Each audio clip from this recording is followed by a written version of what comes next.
Welcome everyone to building Enlisted out of LEGO Part 4. Last episode we accomplished some amazing feats such as building the anti-tank squad, as well as sandbags and an anti-tank cannon. However, all the structures you build in the game have to be built by an engineer class troop. And while I could just say that one of my anti-tank troops is an engineer inside the squad, I really just wanted to build an entire engineer squad. So that's what we're going to do today.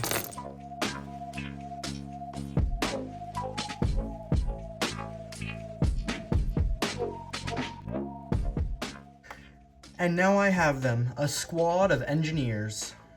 Overall, I'm really happy with how the figures turned out, and I think the tan plinth helmets does just the right job of selling that it's a Japanese troop.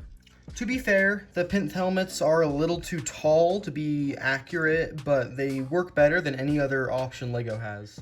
And when you compare the minifigures to the enlisted troop, I think I pretty much nailed this engineer class. Also got some new weapons, these shotguns. Now the reason that I chose shotguns is because they're classified as an engineer weapon. Or by that, I mean the engineers can use them. Certain weapons, such as the anti-tank rifles and rocket launchers, can only be wielded by troops of that type. And so, while standard infantry cannot wield shotguns, engineers can, and so giving them the proper weapon was a little detail that I wanted to add. Along with the shotguns, I also wanted to give them some grenades. I felt like explosion packs would work perfectly for engineers since they help counter the exact thing engineers do. In the game, explosion packs can not only help destroy tanks, but they'll also destroy structures that they're placed nearby when detonated. And while this version isn't the most accurate color for an explosion pack from Enlisted, it definitely nails the shape, and LEGO doesn't produce them in tan, so I'm going to be happy with the red one. I also designed this standard grenade, which is just a normal anti-infantry grenade. Even though the design is simple, what it can do is actually quite useful. They're a lighter grenade, which means you can throw them slightly farther, and they'll also ricochet off of hard surfaces in order to hit your enemies. And while it isn't the most complicated design, it is something that gets the job done. I also built some mines for this update. Mines are simply big bombs that you can place on the ground, and then when enemy infantry walks over them, it detonates, killing the infantry. And so I built two mines, an anti-personnel mine for killing troops, and an anti-vehicle mine for killing vehicles. Both use pretty simple designs, but get the job done effectively. And I love the idea of mines for this update, because engineers are more of preparing for the enemy than actually being the true offensive force. You usually don't play as an engineer because you want to have amazing firepower.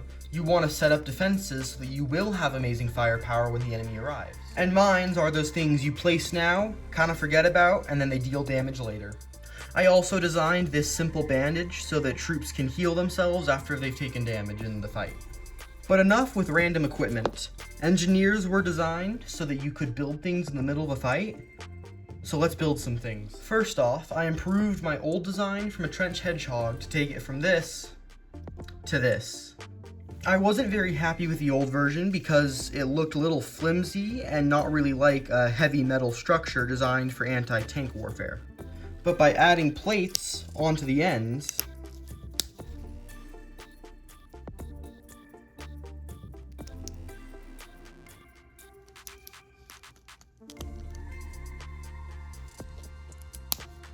you get a much more beefed up and bulkier looking design that really looks like it would stop a tank.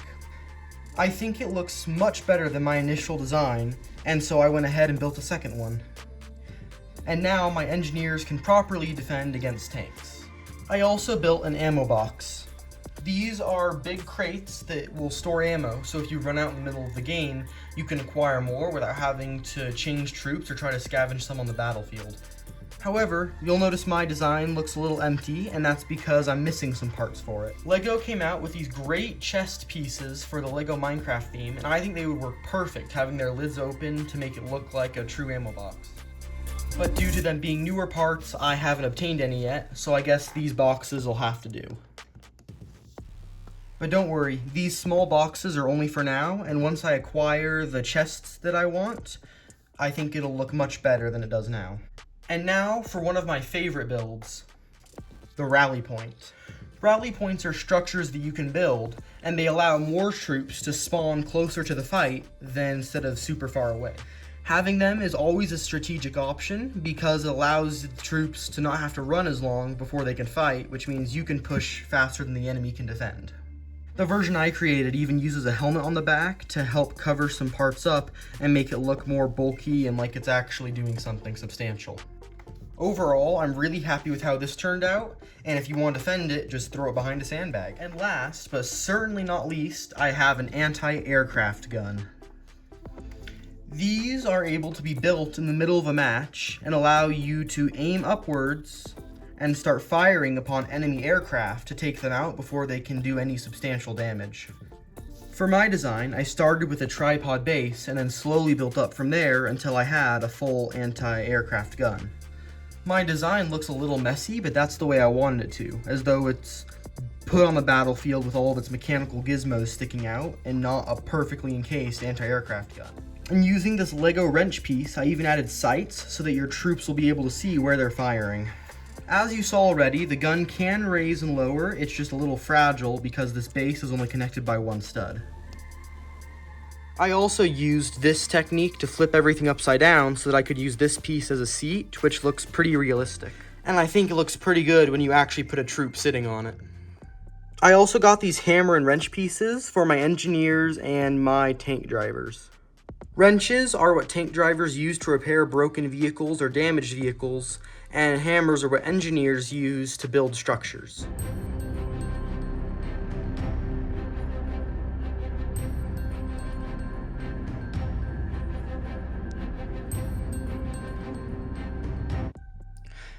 Anyway, that's all I have for this episode. You'll want to stay tuned and subscribe because my next episode has something major being planned.